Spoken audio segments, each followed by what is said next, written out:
ഇടുക്കിയിൽ അനധികൃത ഖനനം വ്യാപകമെന്ന ജിയോളജി വകുപ്പിന്റെ റിപ്പോർട്ടിന് പിന്നാലെ പാറ ഖനനം അന്വേഷിച്ചിരുന്ന 2 അസിസ്റ്റന്റ് ജിയോളജിസ്റ്റുമാരെ സ്ഥലം മാറ്റി.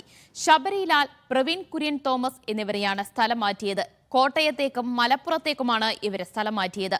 10 ജില്ലകളിലെ അസിസ്റ്റന്റ് ജിയോളജിസ്റ്റുമാരെ സ്ഥലം മാറ്റിയിട്ടുണ്ട്. റോഡ്, കുളം നിർമ്മാണങ്ങളുടെ മറവിൽ പാറ പൊട്ടിച്ചു കടത്തിയെന്ന ജിയോളജി വകുപ്പ് വിവരാവകാശത്തിന് നൽകിയ മറുപടി പുറത്തുവന്നതിന് പിന്നാലെയാണ് നടപടി. വിവരങ്ങളുമായി സിജോ വർഗീസ് വിവരങ്ങൾ നൽകും. സിജോ, 2 ജിയോളജിസ്റ്റുകൾക്കെതിരെയാണ് നടപടി വന്നിരിക്കുന്നത്. 2 പേരെയും 2 ഇടത്തേക്ക് സ്ഥലം മാറ്റിയിരിക്കുന്നു. ഇടുക്കിയിലെ നിയമലംഘനങ്ങളൊക്കെ ഈ ജിയോളജിസ്റ്റ് നൽകിയ മറുപടിയിൽ ഉണ്ടായിരുന്നു. അപ്പോൾ അതിന് പിന്നാലെ വന്നിരിക്കുന്ന നടപടിയിൽ നടപടിയിൽ നിന്ന് എന്ത് വേണം വിലയിരുത്താൻ? നിയമലംഘനങ്ങൾ പുറത്തു വന്നതിന് പിന്നാലെയുള്ള ഒരു പ്രതികാര നടപടി എന്ന തരത്തിലേക്കൊക്കെ കാണേണ്ടതുണ്ടോ?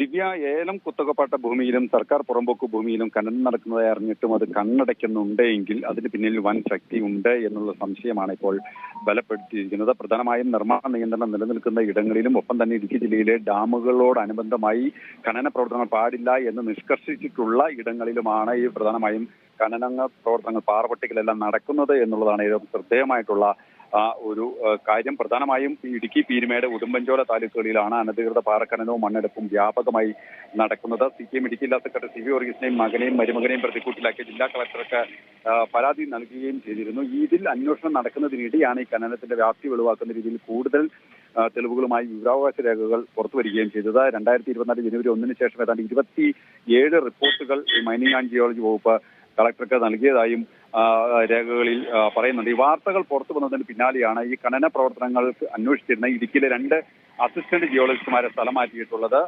ശബരിലാൽ, പ്രവീൺ കുര്യൻ തോമസ് എന്നിവരെ കോട്ടയത്തേക്കും മലപ്പുറത്തേക്കുമാണ് സ്ഥലം മാറ്റിയിരിക്കുന്നത്. ഒപ്പം തന്നെ ജോലിഭാരം ഒഴിവാക്കാനെന്ന പേരിൽ 10 ജില്ലകളിൽ അസിസ്റ്റന്റ് ജിയോളജിസ്റ്റുമാരെയും സ്ഥലം മാറ്റിയിട്ടുണ്ട്. ഇതിനെല്ലാം പിന്നിൽ നമുക്ക് മനസ്സിലാക്കാൻ സാധിക്കുന്നത് ഇത് ആരെയോ സംരക്ഷിക്കാൻ അല്ലെങ്കിൽ ബോധപൂർവം ചില കാര്യങ്ങൾ ഒഴിവാക്കാൻ വേണ്ടിയിട്ടാണ് എന്നുള്ള കാര്യം, ആ ഒരു സംശയമാണ് ഇപ്പോൾ ബലപ്പെടുന്നത്.